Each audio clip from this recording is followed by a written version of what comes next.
creaste y los bancos quemaste.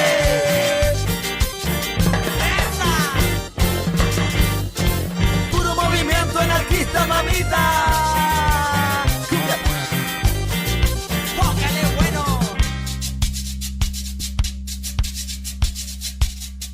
Un gobierno no es un freno para mí. Si es libre pensar, no puede reprimir. Con tu policía secreta va a querernos perseguir. La niña esa mierda es lo mismo que la CNI. Anda detrás de cabro anarco. Solo queremos que ya no haya más Paco. Y en vez de guanacos, tortugas y zorrillos haya más comida y más salud. Para los cabros chicos en tus cárceles, mapuches y libertarios son presos por luchar contra tu maricón estado. Eso hace que queramos destruir este sistema. Hace que cantemos el de querer que tema. Contra toda autoridad, contra el capital. Humor y libertad, anarquía. Entonces, ¿quién eres tú? Mi nombre es Luis Miguel Espinosa. Yo estudié en la Universidad Central Comunicación Social. Me gusta la política. Creo que atravesamos tiempos muy duros en Ecuador y bueno, por eso veo la necesidad de un podcast y también porque la política es para todos y es necesario que todos estemos al tanto y tratemos de hablar y discutir sobre política, más allá de lo que tú hayas estudiado, ¿no? Uh-huh. ¿Y tú quién eres? Mi nombre es Camila Pacari Pontón Paul. Les cuento todo el nombre porque básicamente ya cuenta la mitad de mi historia, ¿no? Mi segundo apellido, Paul, es de Alemania. Yo soy mitad alemana, mitad ecuatoriana. Nací en Ecuador, viví ahí hasta los 18. De ahí vine a Alemania, estudié filosofía en Berlín. Terminé un masterado en la Universidad Humboldt y ahora volví al Ecuador y estoy cursando ingeniería agrónoma en la Universidad Central. Uh-huh. Ya, bueno, de ahí recalcando que este episodio lo estamos grabando en Berlín, muy inesperadamente. Y espontáneamente. Espontáneamente. Yo me bajé de un avión hace 12 horas. Más o menos. Más o menos. Y bueno, es mi primera vez aquí y estamos grabando. Yo en este momento estoy viviendo en España, migré para España a trabajar allí. Antes de eso migré a Inglaterra y estuve trabajando también allá. Y bueno, al final nos terminamos volviendo a encontrar aquí en Berlín y aprovechamos la oportunidad para grabar un poco. ¿Quieres contar 2 palabras sobre tu situación de migración? Bueno, en cuanto a mi situación de migración, a ver, yo he migrado legalmente e ilegalmente. He estado trabajando con papeles y sin papeles. Entonces siento que conozco un poco cómo vives la vida en ambos casos. Obviamente la estoy pasando mejor en un país donde tengo papeles y todo, ¿no? A cuando estaba en otro país donde no tenía papeles para trabajar, donde la vida se vuelve mucho más sacrificada. Pero en general hoy me siento feliz y al final son experiencias que te ayudan. Y bueno, al final así es la vida de la clase trabajadora y, sí. Y de la mayoría de personas que estamos en este mundo, ¿no? Bueno, o sea, en el caso del Ecuador, yo creo que la historia o sea, la tuya y de tu familia es como un estereotipo un poco clásico de la migración, que es totalmente parte de la historia del país. Sí, o sea. yo soy uno de los hijos del feriado bancario. Ajá, yo tengo igual que tu doble pasaporte, pero lo mío no tiene que ver con la sangre. Lo mío tiene que ver con privilegios. Lo mío tiene que ver con que mi padre migró igualmente ilegalmente hace 25 años. Y bueno, a él le dieron el pasaporte español, por ende me lo dieron a mí cuando yo era pequeño y por eso yo también ahora tengo el pasaporte. Ajá, y ahora por eso es que estoy viviendo en España. Se podría decir tal vez un poco que nuestra idea del podcast también nació de toda esa dinámica también de migración, ¿no? Porque a la final yo volví al Ecuador después de mucho tiempo y cuando uno está en otro país es como súper difícil estar enterado o enterada del todo de la política de los dos lugares. Entonces, cuando yo volví, me empecé a dar cuenta como de las dinámicas de política del Ecuador, de Latinoamérica, como mucho más aceleradas, como una catástrofe por semana, algo así. Diaria, diría yo. Y de ahí como que empezaron a nacer estas discusiones, o no discusiones, como más bien estas conversaciones sobre política con bastante humor y con esta cuestión de haber estado lejos y enterarse como de estas dinámicas. Sí, estoy muy de acuerdo. Igualmente pienso que, a ver, el haber estado viviendo en otros países, pero que Ecuador, digamos, sea mi país de origen, eso también me ha hecho pensar y repensar acerca de política internacional y cómo lo que está pasando en otros países al final te termina también afectando a ti. Entonces no puedes vivir aislado de la realidad de otros países porque al final eso te termina afectando. Sí. Y una de las cosas que comentábamos alguna vez era que en Ecuador no se habla tanto de la parte internacional. Ajá, exacto. Pero bueno, también lo entiendo porque a veces tú estás, digamos, inundado de una realidad muy hostil en Ecuador y eso no te permite tampoco abrir los ojos ante otras cuestiones. Sí. Pero no deja de ser importante. Claro, o sea, yo pero creo que... lo empiezas a comprender por eso. Yo creo que es más bien un poco el problema, la falta de medios de comunicación que tienen realmente los medios económicos y las herramientas para cubrir todo.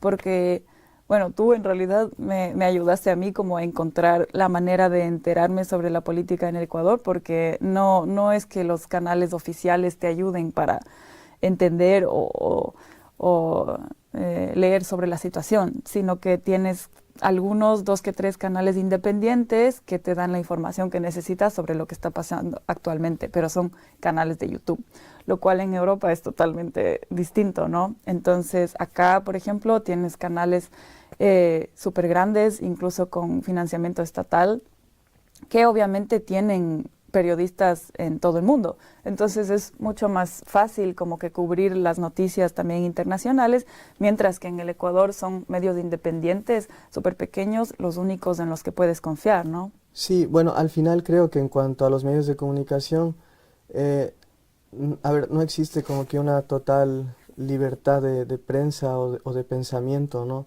No creo que todos los medios de comunicación busquen libertad de pensamiento, pero creo que en Europa disimulan mucho más. Uh-huh. Como que es como un juego de cartas, te doy más cartas para que tengas de dónde escoger y tengas más opciones. ¿Cómo? Es como un juego de cartas, si te dan 3 cartas tienes muy pocas opciones para hacer tu siguiente jugada, pero si te dan 10 a lo mejor tienes más espacio para pensar.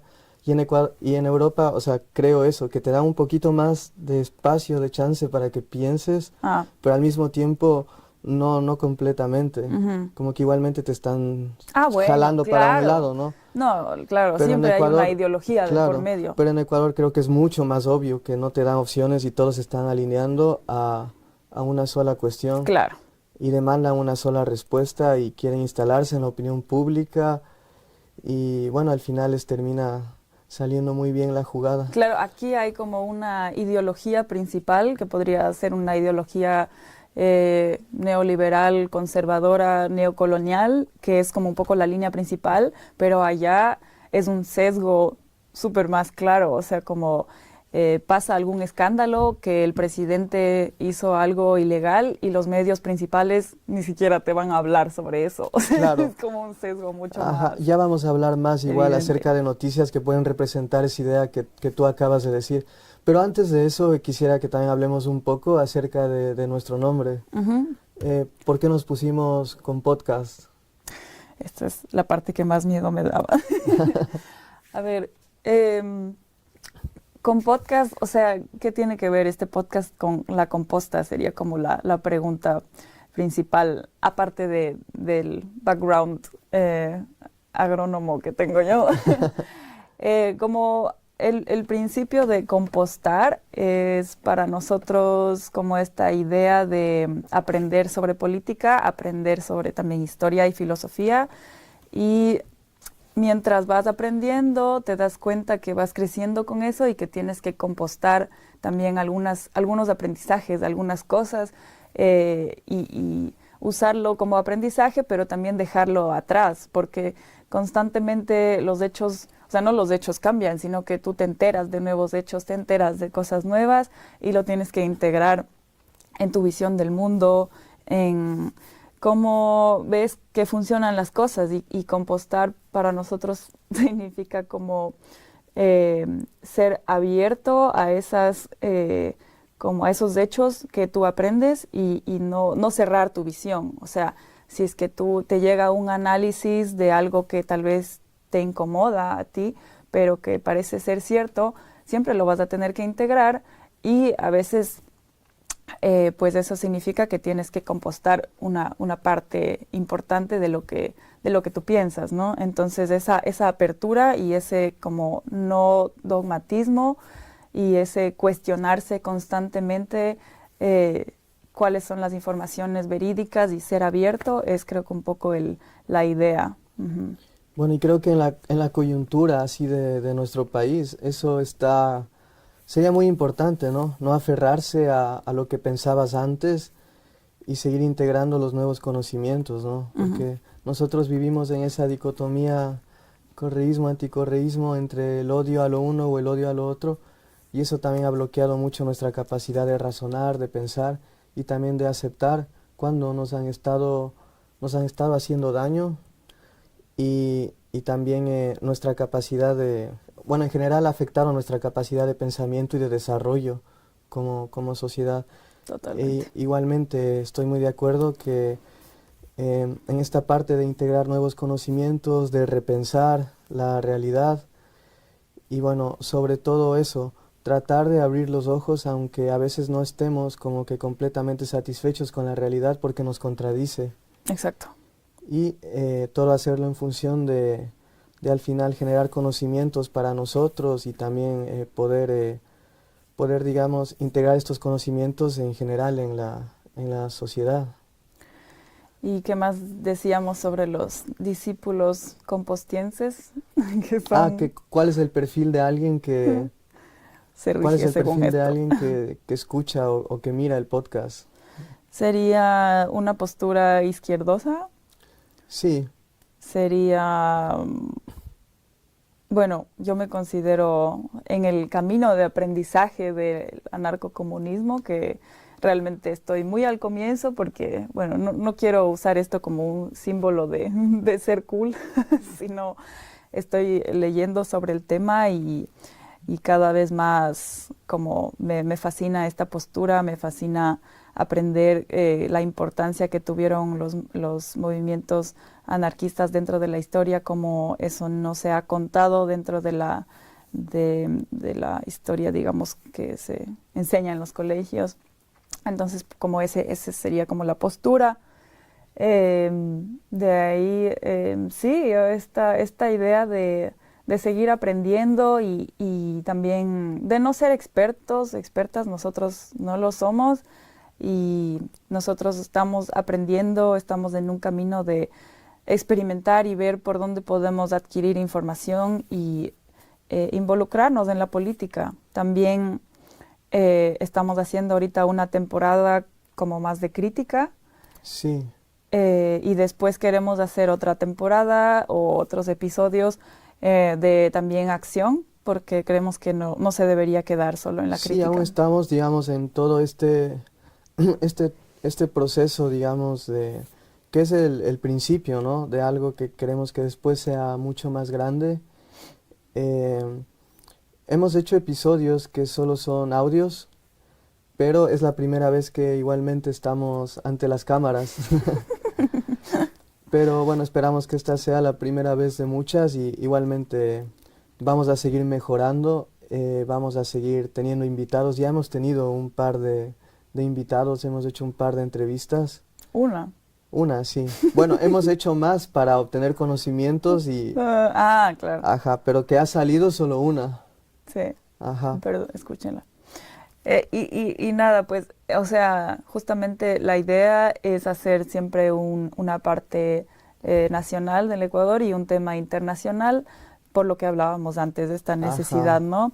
Y claro, como no tenemos tanto tiempo y capacidades tampoco, entonces no hablamos tanto sobre temas coyunturales como lo vamos a hacer hoy, Hacer hoy. sino que elegimos temas que son como un poco sintomáticos para el camino erróneo por el que nos está llevando el capitalismo neoliberal Sí, moderno. temas que han sido importantes. Por ejemplo, hemos hablado de FMI, hemos hablado de migración, Ujú, hemos hablado de casos de corrupción en Ecuador. ujú, de cárceles, Ajá, etcétera. hemos hablado de protesta social en Ecuador. Hicimos un episodio sobre octubre del 2019. Entonces, eso, hemos escogido temas que son de gran importancia dentro de la coyuntura de Ecuador, pero que también son importantes afuera. Ujú. Y estamos haciendo el podcast manteniendo esa relación de paridad Ujú. entre ambas cosas. Y bueno, para volver a este tema de lo que nosotros entendemos bajo compostar, justamente en la política ecuatoriana, como decíamos antes, nosotros cuando hacemos un episodio sentimos que siempre podíamos haber esperado un mes más, porque cuando hablamos sobre un tema, después de un mes salen unos Panama Papers o unos chats que te revelan todas tus preguntas que te hacías cuando estabas grabando Ajá. el último episodio. O sea, tú en Ecuador, si haces un podcast, tienes que editarlo básicamente en 1 o 2 días, porque si no lo editas en 1 o 2 días y lo editaste en una semana, Sí. resulta que ya hubo un montón de información que sepultó a toda la información que había hace una semana El mejor y ejemplo, te cambia todas las cosas. sí, el mejor ejemplo fue cuando hicimos el episodio sobre el sistema judicial. Bueno,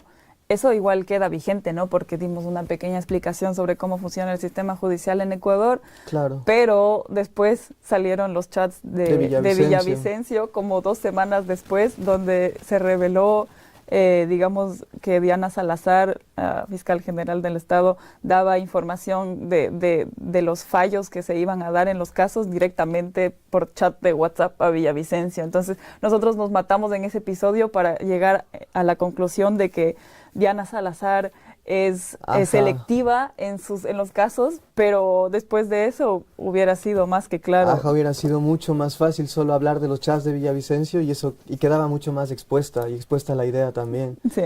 Pero bueno, Entonces toca compostar ese episodio y decir, bueno, ajá. pasó esto y eso nos enseña Pero de todas nuevamente. maneras sirve porque Sí, aparte de hablar del hecho, hablamos de cosas o conceptos que están dentro del sistema de justicia que al final nos sirve también aprender. sí, totalmente. Y bueno, creo que ya ha sido suficiente presentación y ¿te parece si empezamos a hablar acerca de las elecciones? Estaba tratando de que fuera un flow natural para llegar allá, pero tampoco Ajá. se me ocurrió nada. La verdad es que he pasado en una semana de vacación como casi en coma, así, entonces, En coma, acabaste tu semestre en la universidad, ¿no? sí, entonces ni siquiera he visto tantas noticias como me hubiera gustado, pero eso también fue interesante porque es como cierras los ojos en la política ecuatoriana por una semana y luego los abres y es como, ¿qué? O sea, Esmeraldas, Mayra Salazar libre, esta empresa de seguridad, Blackwater. Blackwater. Los celulares, que no, eso ya es un poco más viejo. Ah, Pero es un poco más ¿qué más? viejo. Pero en una semana pasaron, o sea, es como, el ají con mote. Ají con mote. Ya tienes como 4 memes nuevos en una semana. Ajá. Y bueno, de hecho, hoy que estábamos en el metro, yo abrí el Instagram y ya vi como muchas más cosas. ¿Qué viste? Vi, por ejemplo, que denunciaron a Paola Cabezas por pánico económico, por hablar del Ecuador. ¿Qué dijo ella? Hubo una entrevista en un espacio que se llama Políticamente Correcto de Coavisa y empezó a hablar del Ecuador. Ecuador. Ajá. De hecho, luego hubo una discusión a la interna en Revolución Ciudadana, porque luego Luisa González salió a decir básicamente que que fue un error de ellas haber hablado de Sí, algo sí, que, sí, en sí, lo que sí. no son expertas. Claro, y Luisa causaron González- tensión en el movimiento, Y Luisa González diciendo como que todo bien, les respeto, pero cállense, es así. básicamente. Sí, sí, totalmente. Ajá. Pero bueno, o sea, claro, este tema del dólar sí va a influenciar bastante la cuestión del debate que va a ser el domingo y aparte está influenciando bastante esta cuestión de la campaña sucia de ADN, pero a la vez también, no sé, yo siento que ya están un poco fijos los números y ADN Sí. puede seguir diciendo lo que le dé la gana sobre Ajá, el narcocorreísmo. puede que hablar de ya- Maduro, puede hablar de Nicolás Maduro, pueden seguir acusando de narcotraficantes a los correístas, todo lo que quieran. Pero es lo que tú dices, yo creo que los votos ya están bastante repartidos. Creo que más va como que a pesar igualmente esto de los votos blancos, nulos, como que el voto un poco por pánico, Ujú. como que no, yo que voté nulo antes tengo que votar hoy porque me da miedo que gane Luisa o me da miedo que gane no. Y creo que al final pesa bastante eso, el pánico o a quién le tengas más miedo de los dos. Claro. Ajá.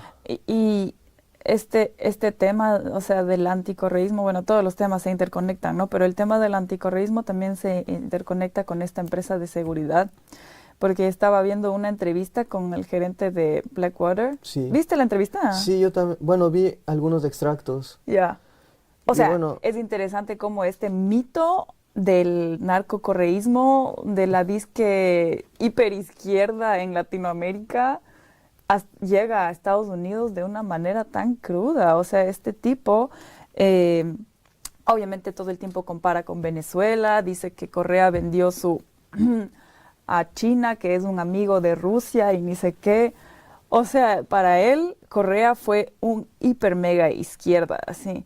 Y no tiene nada que ver. O sea, pero bueno, es básicamente, bueno, más allá de que para digamos, la gente que critica a Correa porque dice que eso no era izquierda, creo que al final ellos más o sea, más lo consideran un símbolo de lo que las personas a nivel mundial, o por lo menos en Claro. nuestro continente, creían que era la izquierda. claro, pero por Porque era ejemplo, un símbolo. a ver, Nicolás Maduro en Venezuela es el que le siguió a Chávez. Chávez nacionalizó cientos de empresas en Venezuela y Correa nunca hubiera ido por ese camino. Creo que máximo le quitó un poco, o sea, le cobró los impuestos a la familia Noboa, pero él nunca tuvo la intención de nacionalizar, de acercarse a principios comunistas o socialistas. O sea, en una nosotros mínima- aquí sabemos que Correa no es así como de ultra izquierda, ni sé cómo lo dice este señor de Blackwater. Y claro, este man en la entrevista como que hablan también de la influencia estratégica de Estados Unidos, ¿no? O sea, dicen que hay que tener miedo a China y a Rusia, pero a la vez hablan como si ellos pudieran repartirse el mundo como les da la gana, ¿no? Entonces es una cuestión trágica realmente. Claro, y son los mismos discursos que... Incluso dice que Luisa González es la mamá de un hijo de Correa. Eso dice Blackwater. Eso dice el tipo. ¿En serio? En cámara, en vivo. O sea, dice, ojalá en estas elecciones podamos luego presenciar que no va a ser la presidenta la mamá del bebé de Correa. ¿Puedes creerlo? Pero lo decía, estaba haciendo No estaba haciendo un chiste. ¿No? O sea, primero dice que hay informaciones o suposiciones de que es la mamá de un hijo de Correa. Y después, cacha que machista también. Y después ya lo dice como un comentario, side Ajá. comment, así, o sea, como si ya fuera un hecho. Entonces, cachas, ahí es donde tú te das cuenta hasta dónde llega este mito anticorreísta, porque Noboa y sus ministros y ministras hablan sin ningún tipo de evidencia todo el tiempo. Sí, lanzan cualquier tipo de acusaciones, como Inés Manzano, Exacto. que decía que lo que pasó en Esmeraldas había sido un sabotaje. Y estos Y eso manes- ya fue desmentido ayer. por mismas Sí. empresas ecuatorianas hicieron un análisis de por qué había pasado lo que pasó y tacharon esa suposición de sabotaje. La Posta mismo hizo un análisis donde muestran lo que dice Inés Manzano hace un par de días, de que supuestamente Pavel Muñoz, el alcalde de Quito, les debía decir a los Y que también ya le terroristas quieren votar. que él les diga a estos terroristas, porque ya hoy en día todo el mundo es terrorista, Y narcotraficante también. que no tienen ningún chance contra el gobierno y bla, bla. O sea, la lanza una indirecta así, sin ningún tipo de evidencia a Pavel Muñoz, que yo estoy segura que eso es ilegal y que se le podría denunciar por eso. Y aparte de eso, la Posta muestra que 3 días antes Inés Manzano estaba ahí en el lugar donde ocurrió y ella misma dice que fue una falla del sistema, ni sé qué. Entonces, Pero ella también había cambiado el discurso. exacto, entonces, entonces Boscan decía, bueno, ¿y a quién le creemos? ¿A la Inés Manzano de 3 días antes o la que dijo esto hoy? O sea, Es que estaba compostando. Estaba compostando, claro, estaba compostando, sí, pero No, no. pero más allá de eso se nota igual el nivel de improvisación del gobierno. Siento que ellos no tienen como que un discurso fijo, sino que siempre están cambiando, incluso de ideología, ¿no?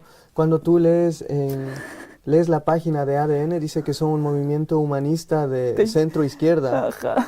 Ajá, pero luego ves cómo se esfuerzan tanto por demostrar sus afanes neoliberales que ¿dónde queda eso? Claro, ¿no? No tienen una esencia, no tienen o sea, una es que sangre.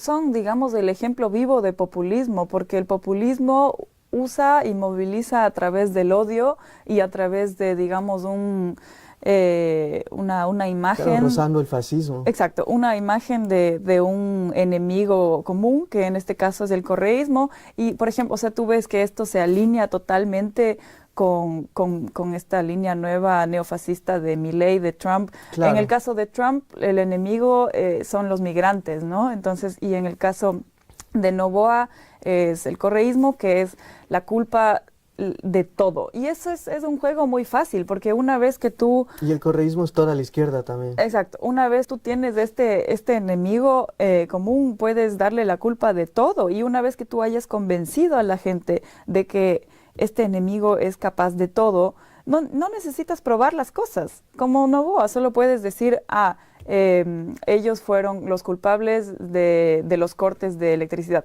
que es también lo que dice este tipo de Blackwater, el gerente. Dice que Correa, es tan gracioso, dice que Correa dejó el país tanto en ruinas que Noboa, que recién estuvo 14 meses en el gobierno, recibió un país en ruinas y por eso están con cortes de luz.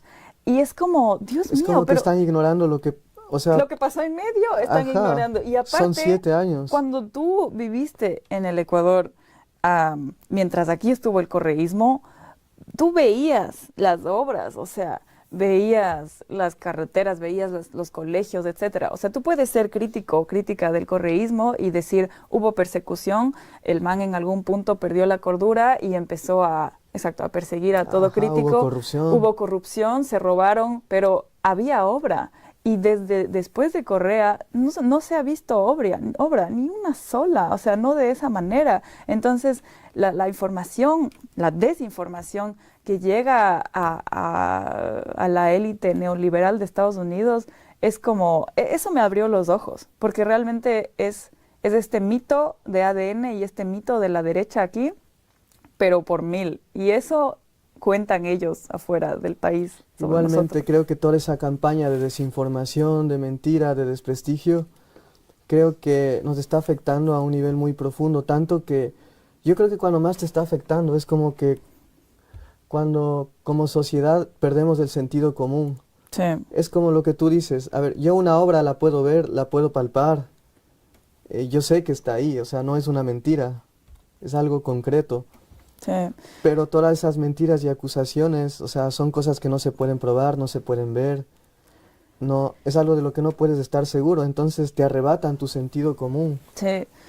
Y tú terminas pensando cualquier estupidez y guiándote por eso y aferrándote a eso. Y votando por tus verdugos.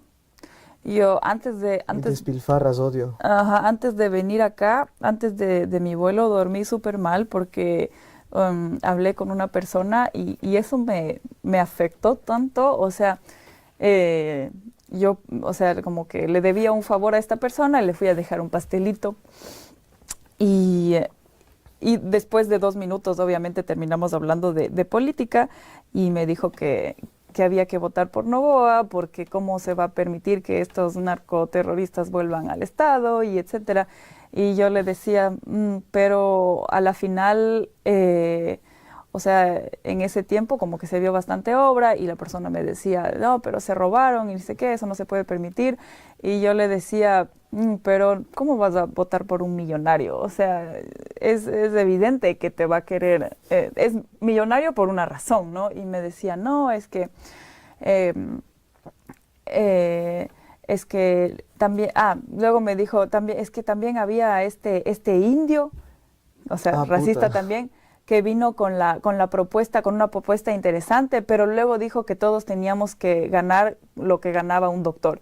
Y yo le digo, pero ¿cuál es el problema? Y me dice, no, es que si tú tienes un PhD, entonces tú tienes que ganar más y ¿cómo va a ser lo mismo para todos? Y le digo, pero al menos más que el sueldo mínimo mezquino, ¿no? Y me dice, no, pero es que si tú ahora ganas entre 2 personas, ya son $1000 y con eso ya, ¿y con eso qué? Con eso no haces nada si tienes guaguas. O sea, si es que ganas eso, ¿no? Difícil igual, Entonces estos mitos neoliberales, ¿no? Que tú realmente ves cómo penetran tanto en la mente de la gente como a través del cine, de los medios, esta cuestión neoliberal de cada uno según su propio trabajo, según lo que él mismo gana, pero se olvida completamente que importa mucho más de dónde tú sales, cuál es, digamos, el capital social, económico que tienes al comienzo. O sea, es triste y los Estados Unidos lamentablemente siguen jugando un papel enorme dentro de eso y en este discurso de este gerente de Blackwater se ve eso muy claramente, este discurso que sigue siendo anticomunista, antisocialista, neoliberal. O sea, es una catástrofe. Sí, igualmente, a ver, digamos que quién es el único personaje público ecuatoriano, bueno, sí hay varios, ¿no? Dentro del círculo rojo, ¿no? Que se le llama a los intelectuales, periodistas, políticos, etcétera, en Ecuador. Sí hay, digamos, una facción que está abriéndose como que de todo ese odio al un lado y al otro lado, ¿no? Que está tratando de abrir los ojos y llevar a los demás a abrirlos, ¿no? Sí hay periodistas y políticos, pero el político principal que está digamos, manejando esa línea, el más importante creo que es Leonidas Issa, ¿no? Él ha sido el que ha estado pidiendo que despertemos de esto y que consigamos una salida, ¿no? Sí. Ajá. Igualmente creo que es bastante importante analizar en los podcasts, en nuestros futuros podcasts, lo que está pasando a nivel internacional, porque hay algo que nos está afectando mucho y es el ascenso del fascismo internacional que se refleja y nos salpica también aquí y se refleja en declaraciones como las de Blackwater. También lo puedes ver en Argentina, como tú dices, con Milei, lo puedes ver con Trump, con Elon Musk. Y al parecer, a veces, a ver, yo me asombro mucho porque, por ejemplo, Elon Musk dijo hace unas cuantas semanas que los trabajadores deberían trabajar hasta 120 horas semanales. ¿Eso dijo? Eso dijo, lo puedes ver en X. Tenemos un espacio también donde dejamos fuentes de cosas random que decimos, entonces yo puedo poner ahí el link, pero eso es muy real, él lo dijo. Lo que está pasando con este hombre es muy interesante y sintomático para lo que está pasando con el mundo, porque es como la espiral de desinformación y teorías conspiranoicas que te lleva hacia el fascismo, ¿no? Ajá. O sea, ellos te piden que creas en cosas que no existen, pero ellos, por ejemplo, no creen en el cambio climático. Exacto. Entonces, o sea, yo creo que este proceso fue, en su caso, en los últimos, ¿qué será?, 5 años, porque antes él no hacía este tipo de declaraciones y ahora de la noche a la mañana... Se volvió un sujeto ultra político, ¿no? Claro, o sea, incluso él tiene una hija trans que él dijo Sí. que ya no, que ya Está no muerta es, para que está él. muerta para él, que ya no la conoce y ahora igual es como uno de los objetivos, ¿no? Ajá, Está él como... dijo que le pasó eso a su hija por culpa de la izquierda Exacto. y que se dejó atrapar de la cultura woke. Exacto. Entonces, ahí hay como, por ejemplo, cultura woke, ahí también hay algunos mitos, algunos ni sé qué, que hay organizaciones grandes que financian todo el feminismo, como si fuera una cuestión así como todo, una línea homogénea, ¿no? Así. Entonces, hoy en día yo creo que es muy fácil en las redes, o sea, radicalizarse con desinformación. Y la gente ve un video y ya es parte de, ¿no? Es justo lo que está pasando. Y la manera en la que la derecha se está radicalizando cada vez más en sus posturas. Y claro, es interesante cómo hoy en día la desinformación ha tomado control total. Modo serio, modo intelectual. Serio. Ha tomado control total de los Estados Unidos. O sea, realmente como qué interesante, ¿no? El rumbo que, o sea, ya es la decadencia total, ¿no? Con Trump. Y claro, eso está salpicando a toda Latinoamérica. Pero Porque, también es importante, o sea, en ese punto, o sea, estamos tan mal con Trump, pero ¿qué tuvo que pasar para que llegara alguien como él al poder? Entonces sí hay que claro, hacer un análisis dentro de las izquierdas. ¿Qué fue lo que pasó para que la gente vaya con Milei, vaya con Trump, esté escogiendo a Noboa? O sea, preguntas filosóficas. pero también es algo que se debe analizar a la interna, a nivel individual y a nivel colectivo, y como movimientos políticos deben analizarlo, porque, o sea, si todo habría estado bien, bueno, es obvio que también existe bastante presión mediática, estás en contra de empresas, estás en contra de muchas cosas, pero en otras ocasiones la izquierda ha sabido como que salir adelante, muy a pesar de todos los intentos de la derecha por hacer trizas tu proyecto político. Entonces sí es importante también analizar qué fue lo que pasó.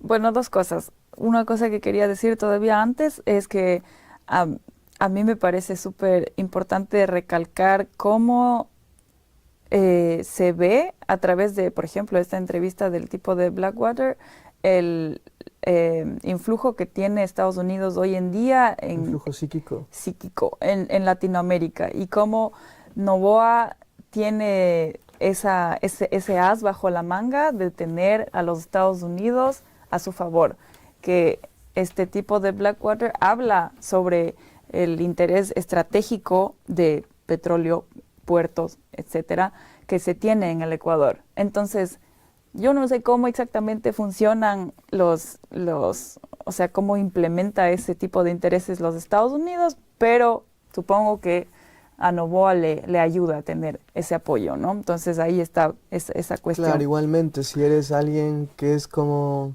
un amigo íntimo del FMI, de sus políticas, Exacto. es obvio que No te va a hacer daño, al menos. no te va a hacer daño y más bien te va a enriquecer ayudarlos Exacto. de una u otra manera, ¿no? Exacto.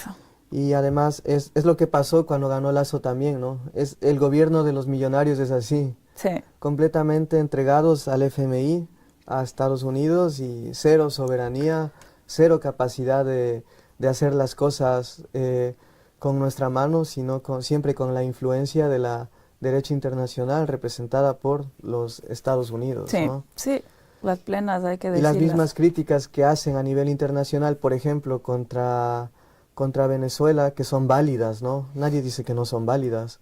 O sea, si yo te pregunto si quieres que Maduro siga siendo el presidente o qué crees, tú puedes lanzar una crítica en contra de Maduro y seguramente lo vas a hacer.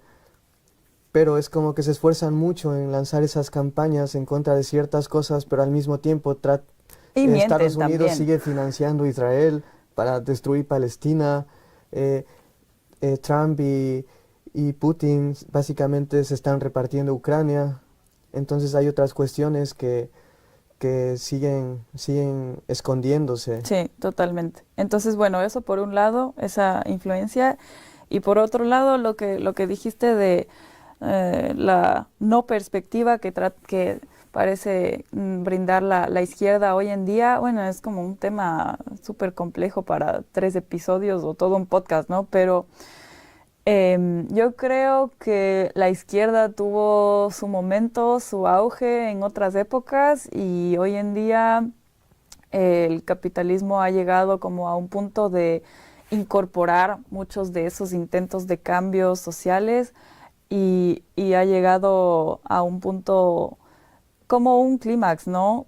Esperemos, de destruir, digamos, ciertas partes de la izquierda, ¿no? O sea, yo sí creo que el comunismo en la forma que fue planteado se autodestruyó, y eso destruyó muchas otras cosas. O sea, destruyó muchos imaginarios. Realmente, bueno, eso ya lo decía Marx, ¿no? La capacidad de asimilación e integración del capitalismo es increíble, y Sí, Marx no lo vio así como iba a pasar, él tampoco lo vio. Lo predijo. No lo predijo, de hecho, ajá, él pensó que en su tiempo ya se iba a quebrar, pero esta capacidad de asimilación es realmente sorprendente, y es tan fuerte que la gente ya no tiene imaginarios, la gente siempre... No, es esa costumbre humana también, ¿no? De no poder, de pensar que siempre ya todo fue así, y no poder imaginarte cómo va a ser después. Entonces, eso creo que también lo queremos hacer un poco con el podcast, ¿no? O sea, como plantear nuevas utopías, porque creo que eso es lo que necesitamos, imaginarnos cómo podría ser, porque si no nos vamos a desesperar. O sea, este camino que estamos yendo ahora, este camino de guerra, de fascismo, incluso acá en Europa, ¿no? O sea, los países se están volviendo, o sea, se ve un auge de los partidos de ultraderecha, y se ve esta tendencia de, bueno, están pasando cosas nuevas en el mundo, separémonos, odiémonos. Gran Bretaña que sale de la Unión Europea, entonces es un camino... Y ahora la Unión Europea también está tomando distancia con Estados Unidos por todo lo que está haciendo. Exacto. Es como claro. que se están separando otra vez por bloques todos, ¿no? Exacto. Y al final creo que eso termina afectando más a quienes, a nosotros, que básicamente siempre dependemos de una potencia. Exacto. Que no tenemos capacidad no tenemos soberanía. Y creo que lo que deberíamos de empezar a hacer es dejar de mirar hacia arriba, hacia estos políticos que tienen mucha más plata que nosotros, tienen mucha más influencia que nosotros, y a la final son lacayos del capital. Hay que decir las palabras como son, como dijiste, tiempos radicales, palabras radicales. Palabras radicales. Porque, o sea, es complejo, ¿no? Yo no niego que pueda haber gente, políticos dentro de la Unión Europea, que tengan buenas intenciones, que quieran reformar las cosas, que también les interese la cuestión social, que quieran mejorar los derechos de la gente. No niego que no exista, y yo creo que sí hay gente muy capaz. Pero el problema es que este sistema de democracias representativas ha demostrado que defiende el capital, y que no tiene ningún interés en reformar radicalmente o cambiar radicalmente las cosas para que haya una redistribución, ¿no? Entonces, mientras no haya eso, los pobres se van a seguir haciendo más pobres, y los ricos más ricos, y realmente por eso yo creo que ahora lo que debemos hacer es empezar a imaginar nuestras propias utopías y socavar estos estados que nos están llevando a no sé dónde. Porque ¿en qué clase de estado vivimos nosotros donde el hombre más rico del país es el presidente? O sea, es una fusión de poder económico. Y su antecesor también pertenecía a una de las familias más ricas del país. Banquero. Sí. Entonces, normalmente es un poco más tapiñado, ¿no? Normalmente, digamos, los políticos defienden a las castas más ricas, y defienden sus intereses, y no les quitan nada, no suben sus impuestos, porque tampoco pueden, ¿no? No tienen el poder. Pero en este caso ya lo ves. Y eso es lo interesante de Trump también. O sea, lo ves ya más claro. Trump hace ver las cosas con más claridad, porque también es millonario. Entonces, Ahora ya se está viendo cada vez más de quiénes son los intereses que defienden. Cumbia, cumbia, ¿qué? Cumbia, cumbia, pan. Esta es la